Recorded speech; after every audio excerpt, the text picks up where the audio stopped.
سبيل الدموع سبيل مريح تنهدى يا صاحي كي تستريح Bismillahirrahmanirrahim. Assalamualaikum warahmatullahi wabarakatuh. Innal hamdalillahi nahmaduhu wa nasta'inuhu wa nastaghfiruhu wa na'udzu billahi min syururi anfusina wa min sayyiati a'malina may yahdihillahu fala mudilla lahu wa may yudlil fala hadiyalah. Asyhadu an la ilaha illallah wa asyhadu anna Muhammadan abduhu wa rasuluh. Alhamdulillahirabbil alamin.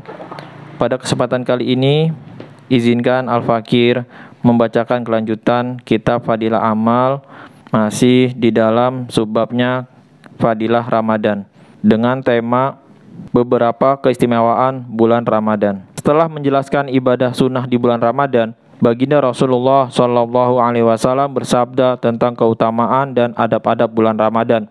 Pertama, bulan Ramadan adalah bulan kesabaran. Maksudnya, jika kita mengalami kesusahan dalam bulan tersebut, hadapilah dengan penuh kesabaran, bukan dengan berkeluh kesah.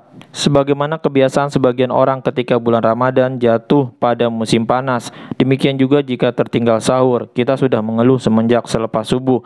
Jika kalian merasa letih saat tarawih, tahanlah dengan senang hati. Jangan menganggapnya sebagai suatu musibah, karena hal itu akan menghilangkan pahalanya. Jika untuk mendapatkan keduniaan saja kita sanggup meninggalkan makan, minum, dan istirahat, mengapa kita tidak mampu menahan sedikit kesulitan untuk mencari ridho Allah Subhanahu wa Ta'ala? Selanjutnya, baginda Rasulullah SAW bersabda bahwa inilah bulan kasih sayang. Wujudnya yaitu dengan membantu fakir miskin.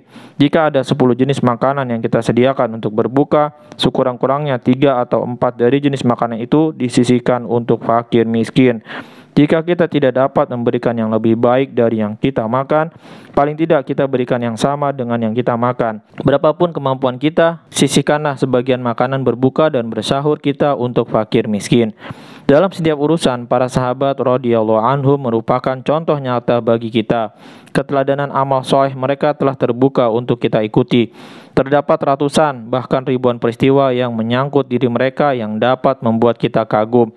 Lihatlah salah satu contohnya, seperti yang diriwayatkan oleh Sayyidina Abu Jam radhiyallahu anhu ketika berlangsung perang Yarmuk. Ia berkata, "Aku pergi mencari saudara sepupuku dengan membawa kantung kulit berisi air untuk minum dan untuk membasuh muka dan tangannya jika ia masih hidup. Aku menjumpainya sedang terkapar. Aku bertanya apakah ia memerlukan air. Ia memberi isyarat mengiyakan. Kebetulan ketika itu terdengar rintihan seseorang di dekatnya. Ia menunjuk ke arah tersebut dan menyuruhku agar memberikan minum kepadanya. Aku pun mendatangi orang itu. Ketika aku hendak memberinya air, terdengar lagi suara rintihan di dekatnya. Orang itu pun mengisyaratkan tangannya kepada orang ketiga agar aku memberikan minuman kepadanya terlebih dahulu. Aku mendatangi orang ketiga, tetapi begitu aku sampai, nyawanya telah tiada. Aku kembali kepada orang kedua, ternyata ia pun telah meninggal dunia. Ketika aku kembali kepada sepupuku, ternyata ia juga telah meninggal dunia. Demikianlah sifat isar atau mendahulukan orang lain, para pendahulu kita. Ketika hampir mati kehausan, mereka merelakan air minum untuk orang lain. Semoga Allah Subhanahu wa Ta'ala meridhoi mereka dan memberi kita kemampuan agar dapat mengikuti langkah kehidupan mereka. Dalam kitab Ruhul Bayan, Imam Suyuti rahmatullahi alaih dalam kitab Jami'us Shaghir dan Asy-Syakhawi dalam kitab Al-Maqasidnya menyebutkan bahwa terdapat riwayat dari Sayyidina Ibnu Umar radhiyallahu anhuma bahwa baginda Rasulullah SAW bersabda, "Di antara umatku senantiasa ada 500 orang pilihan dan 40 orang wali abdal.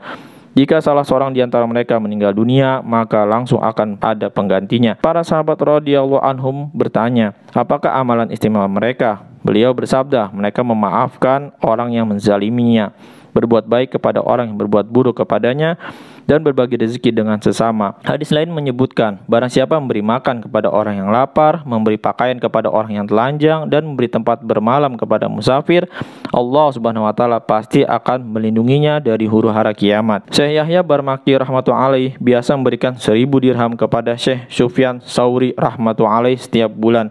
Dalam sujudnya, Syekh Sufyan Tsauri rahmatullahi berdoa untuk Yahya Barmaki rahmatullahi.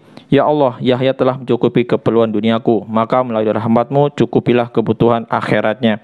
Setelah Yahya rahmatullahi alaihi meninggal dunia, orang-orang melihatnya dalam mimpi.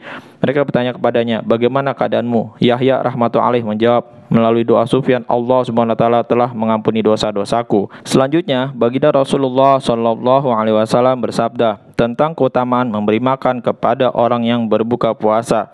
Dalam suatu riwayat yang lain, baginda Nabi Shallallahu Alaihi Wasallam bersabda bahwa barang siapa yang beri makan kepada orang yang berbuka puasa di bulan Ramadan dari usahanya yang halal, maka setiap malam para malaikat akan mendoakan rahmat untuknya, dan pada malam Lailatul Qadar, malaikat Jibril alaihissalam akan berjabat tangan dengannya.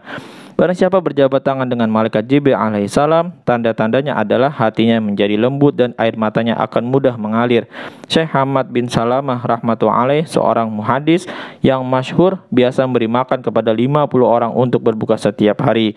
Dari kitab Ruhul Bayan. Alhamdulillah, baru saja kita mendengarkan tema keistimewaan di bulan Ramadan. Mudah-mudahan kita bisa amal dan sampaikan kepada saudara-saudara kita yang lain.